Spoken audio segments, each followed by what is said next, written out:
Assalamualaikum warahmatullahi wabarakatuh. Selamat berjumpa kembali dalam mata pelajaran prakarya kelas 8. Materi kali ini yang akan kita bahas adalah penjernih air dari bahan alami.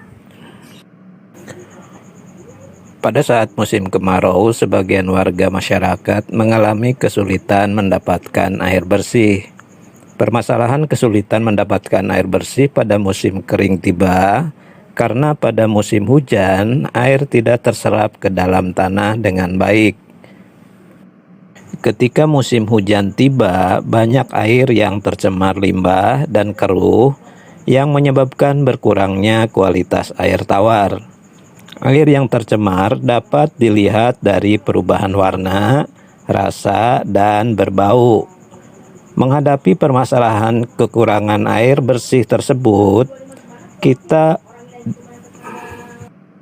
kita dituntut untuk mengatasinya dengan mengubah air keruh dan kotor tersebut menjadi air yang bersih dan sehat dengan rekayasa alat penjernih air. Air bersih dan sehat yang dapat dikonsumsi ciri-cirinya adalah tawar, tidak berbau, jernih, dan mengandung mineral yang aman bagi manusia. Apakah kalian ada yang tahu pencemaran air disebabkan akibat apa saja? Saya tahu, Pak. Pencemaran dapat terjadi karena sampah padat seperti plastik, kayu, limbah kimia, dan buangan rumah tangga dan industri, pertanian, lumpur akibat erosi, serta bakteri berbahaya akibat pembusukan dan lain-lain. Ya, benar sekali apa yang dikatakan Lorenzo. Kita lanjut ke materi yang pertama, yaitu sistem penyaringan air dari bahan alami. Sistem penyaringan dari bahan alam terdiri dari beberapa macam metode, diantaranya penyaringan, pengendapan, absorpsi, dan adsorpsi. Baik, kita akan bahas satu persatu. Yang akan kita bahas yang pertama adalah penyaringan. Baik, Bapak akan tanya pada kalian, apakah ada yang tahu metode penyaringan? Saya tahu, Pak. Penyaringan atau filtrasi merupakan proses pemisahan padatan yang terlarut dalam air. Ya, benar sekali. Coba jelaskan contoh-contoh metode penyaringan.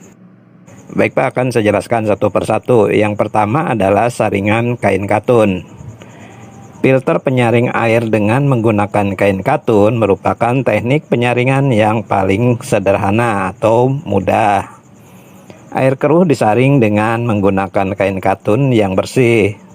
Saringan ini dapat membersihkan air dari kotoran dan organisme kecil yang ada dalam air keruh. Air hasil saringan tergantung pada ketebalan dan kerapatan kain yang digunakan. Yang kedua, saringan kapas.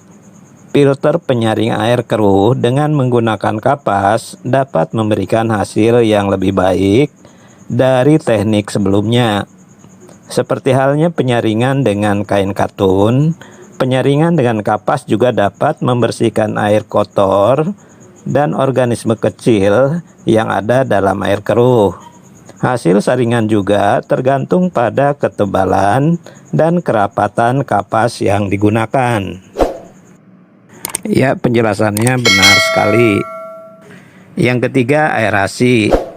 Aerasi adalah suatu proses penambahan udara atau oksigen dalam air dengan membawa air dan udara ke dalam kontak yang dekat dengan cara menyemprotkan air ke udara atau dengan memberikan gelembung-gelembung halus udara dan membiarkannya naik melalui air. Sumber lain menjelaskan bahwa aerasi adalah suatu proses atau usaha dalam menambahkan konsentrasi oksigen yang terkandung dalam air limbah agar proses oksidasi biologinya oleh mikroba akan dapat berjalan dengan baik. Sementara itu ada dua macam cara melakukan aerasi. Apakah kalian ada yang tahu? Baik Pak, akan saya jelaskan dua macam aerasi.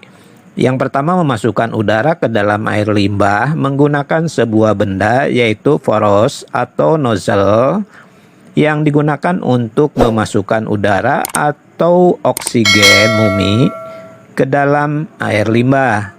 Yang kedua, memaksa air ke atas untuk berkontak dengan oksigen dengan cara air limbah dikontakkan dengan oksigen melalui pemutaran baling-baling yang kemudian dikontakkan pada permukaan air limbah.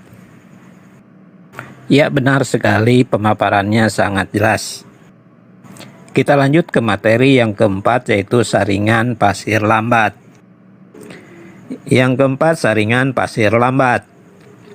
Saringan pasir lambat menggunakan instalasi pengolahan air yang mudah, murah, dan efisiensi. Saringan pasir lambat mempunyai efisiensi yang tinggi untuk menghilangkan kekeruhan, rasa, dan bau pada air. Bahkan mampu menghilangkan bakteri dengan sangat baik. Guna menghilangkan rasa dan bau pada air, kadang-kadang perlu dilengkapi dengan karbon aktif, sedangkan cara untuk menghilangkan bakteri adalah dengan menggunakan kaporit.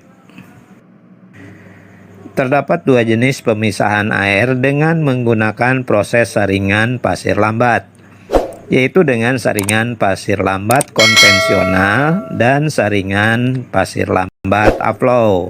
Semoga kalian memahaminya dan terima kasih. Wassalamualaikum warahmatullahi wabarakatuh.